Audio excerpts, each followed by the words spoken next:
దీని ముందు పాటు కలియుగబంధం ఛానల్ అని వెళ్ళి చూడండి. అరే చెత్త నా కొడక, అలా కాలేక కాలు పడిపోతే ఏదైనా జాబ్ చేసుకోవచ్చు కదా. ఎప్పుడు నా మీద పడి అడగకపోతే అక్కడ జయగార్జుడు కొత్తగా ఎంబీఏ కంపెనీ స్టార్ట్ చేసుకొని సెటిల్ అవుతున్నాడు. పోయి వాడి దగ్గర జాబ్లోనే చేరిపో. రే, మా నాన్న చాలా నీచంగా మాట్లాడగానే నాకేదో జాబ్ చూడు. సర్లే, కరెక్ట్ టైంకి వచ్చినావు. ఇదో ఈ లిస్ట్ ప్రకారం అవన్నీ కలెక్ట్ చేసుకొని రా. ఏంది ఇది? చెప్పలేను, పార్ట్ 3 చూడు పో. గోరింటాక్. ఓకే, పార్ట్ 1 బావా ఒక డైపర్ ఇద్దాం మావా. లిస్ట్ ప్రకారం తీసుకొచ్చిన ఏం చేయాలా? షాప్కి వెళ్ళి సేల్ చేసేసి ఒకటి 100 రూపాయలు. ఓకేరా. సేంద్రియ ఎరువులే పార్ట్ 1 లో చూపించారు అవేనా ఇవి? అవే సార్. ఎంత? ఒకటి 100 రూపాయలు సార్. ఇదిగో 3 ఇచ్చేయండి.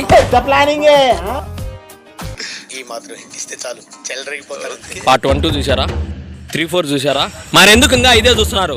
పోయి ఒకటి నుంచి రాపోండి.